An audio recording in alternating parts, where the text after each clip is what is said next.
Well, hey there, Mama, and welcome back to the Mom's Overcoming Overwhelm podcast, episode number 194. I'm Emily McDermott, and I'm here beside you on this journey as we work together to declutter your home, head, and heart.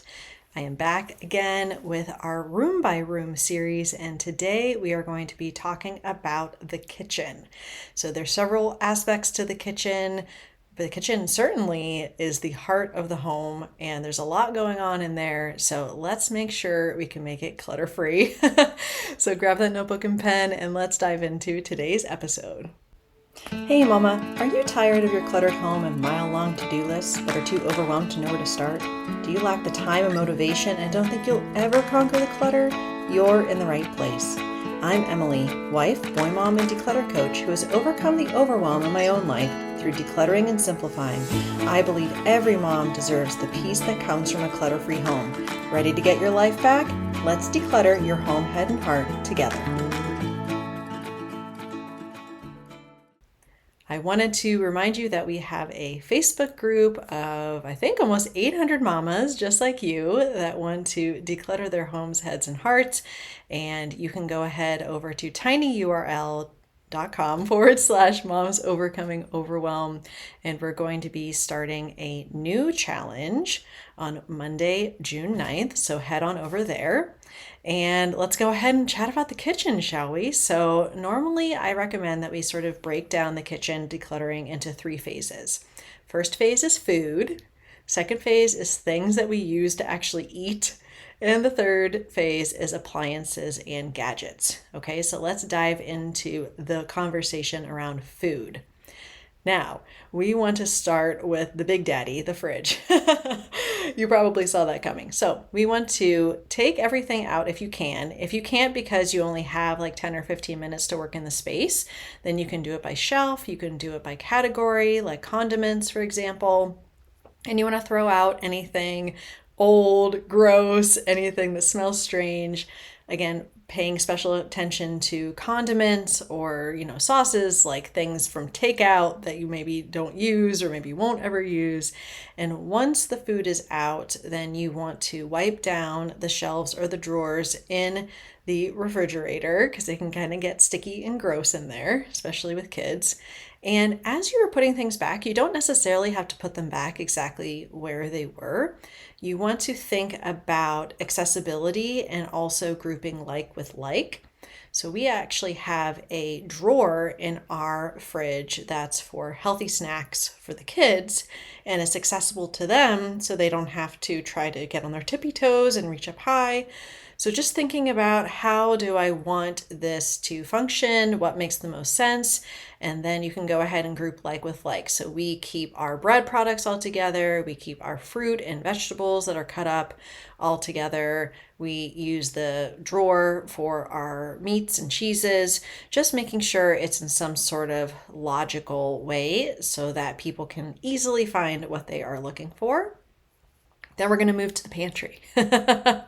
So you, again, either by shelf or however your pantry is organized right now, take things out, check expiration dates. Also check kind of like the snacks that you thought your kids were going to eat and then they decided they didn't like them anymore. That happens to me all the time.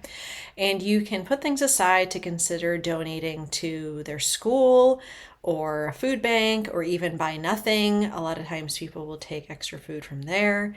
And you can consider decanting. I'm not a huge fan of decanting like every single thing, but I do like those OXO pop top containers, and we'll put nuts and dried fruit and pretzels and things in there so they're really easily accessible. And we don't have to worry about opening bags and closing bags and so forth. The other thing is decanting like granola bars or individual size snacks, and having those in one container open is a lot easier than having a bunch of half opened boxes, because a lot of times you can't tell what you've used and what you haven't used. So if I were working with a family, I would recommend using some of those tips. And if you have food in other areas than the kitchen, you might want to, as sort of a bonus, going through that as well. Or even things that are still in the kitchen, like spices, for example. Spices and seasonings are a big thing. And there's a lot of aspirational spices like, oh, I got this for that one thing that I thought I might make off of Pinterest, but then I never did. So being able to not only check whether they're expired, but then also whether we're actually going to use this random barbecue rub when we never grill.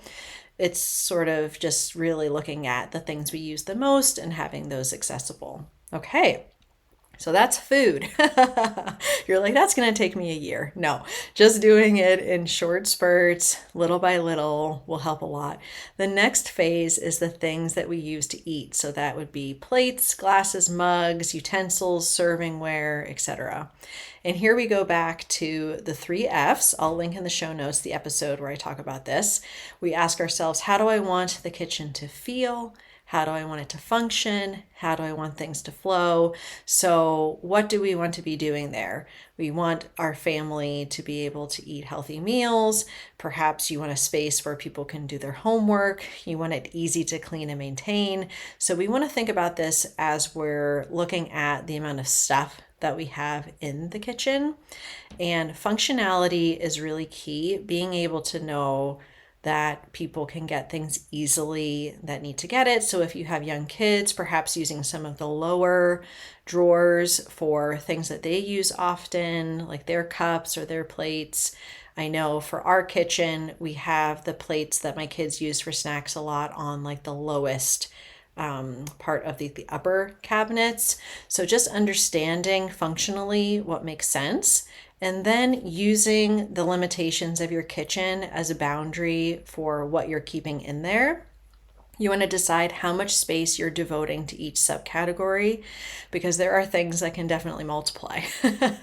I was just in a podcast interview where I shared that my kids each just have one water bottle, and the host almost fell off her chair because that's very unusual. I only have one water bottle. My husband only has one water bottle. And yes, if we lose something, then we can replace it. But usually when it comes to mugs and drinking vessels, they tend to multiply. So we want to have a space devoted to whatever that subcategory is and be able to keep our favorites if we're not quite ready to let go of things, using that out of sight, out of mind bin. But really, even if you're drinking, 1 or 2 cups of coffee a day in different mugs, that's really only 14 in a week. We don't need to have an endless supply of mugs. And also, I recommend running the dishwasher every night. So normally you're gravitating towards your favorites anyway. Now, looking at things like Tupperware, that's a big thing I hear about often. I make sure, if you don't want to do the nesting thing for the actual containers, I've seen it that people have lids on each, and then that limits the amount that they can have, and they always know where the lids are. But it would be good to kind of do a Tupperware matching for maybe one of your decluttering sessions, and then recognizing we don't need as much as we have, and we want to make sure that they have partners between the containers and lids. We want to make sure everything has a designated home that is logical based upon the frequency of use. So if you make muffins like every week, you want to have that muffin pan accessible.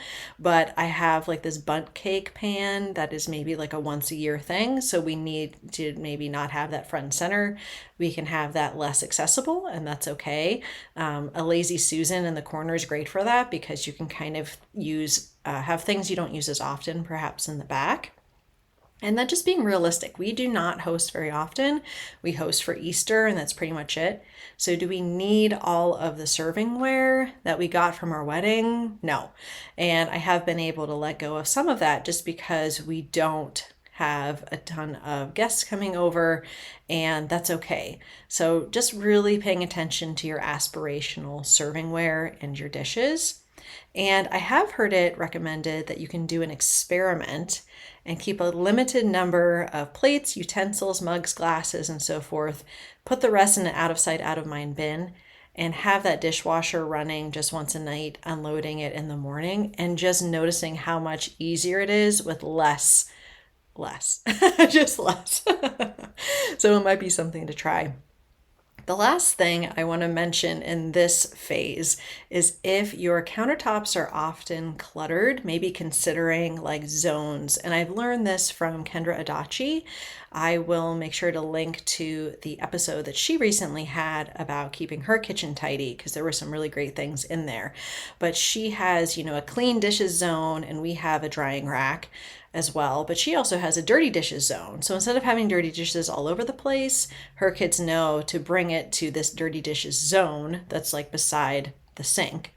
And also, she was kind of having some issues with drinkware being everywhere. And so she got this essentially water bottle container that rotates. And I got something similar. We're still seeing whether we like it or not, but it is a great way to corral all of those drinking vessels so they're not all over the place.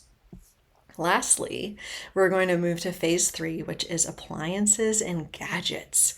So as we're going through gadgets and appliances, instead of saying like, could I possibly use this at some time, we really want to say like, do I need this? Will I actually use it?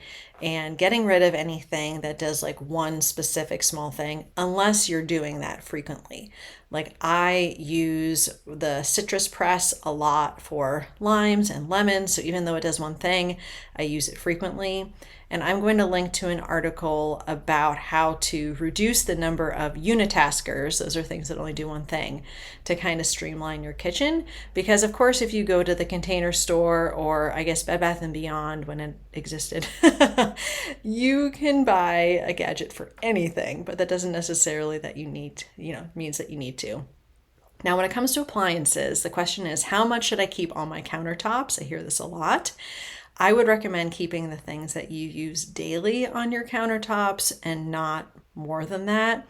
There's something called the convenience fallacy, which is that we think we're going to save so much time by having things accessible, but that's not necessarily the case. It might be like 10 or 15 seconds. So we use every day, my husband uses his coffee maker and we always use the toaster oven. We use that multiple times a day. So those are out on the counter, but like our slow cooker and the Vitamix and some of these other things, we have space in the kitchen so we can get them when we need them. And things I really don't use often, like the stand mixer, we have in another storage area. So just kind of minimizing what is on the counters because we also have all of this daily stuff like the dishes and the drinkware. And so we want to minimize those appliances as much as possible, or consider borrowing something from a friend instead of owning it. So I probably could get rid of my bundt pan and just borrow it from a friend if I need it. And that's one of the great things about hopefully either being in a community where you have neighbors nearby that you can do that, or your local Buy Nothing group is a great place to be able to borrow things. Okay, so we talked about those 3 phases. And I have a bonus phase, woohoo, which is the stuff in the kitchen that ends up on the surfaces. We already talked about like the drinkware and the dishes, but also papers, because a lot of times the backpacks are getting dumped in the kitchen or our mail is getting dumped there. And I've spoken before about the physical inbox that I have in my kitchen. So mail that requires action, kids' papers, etc., go in there. It's one central location for the papers so they don't end up all over the counters. And if you find there's certain categories of things that keep ending up on your counters, maybe consider, well, is it the routine that needs to change, or can I have like an open basket or container to corral these things? And that should hopefully help. So there you go. That's going to keep you busy in your kitchen. And if you want to come and do it with all the mamas in the Facebook group in real time, come on over to tinyurl.com/moms overcoming overwhelm, and we can declutter together. So thank you so much, and I will see you next Thursday. Bye for now. Hey Mama, thanks so much for listening. If you enjoyed today's show, could you please share this episode with another mom who is feeling overwhelmed? Also, it would mean the world to me if you could leave a 5-star written review wherever you listen to your podcasts. Finally, if you would like more support, come on over to our free Facebook group, tinyurl.com/moms overcoming overwhelm. Can't wait to connect with you soon.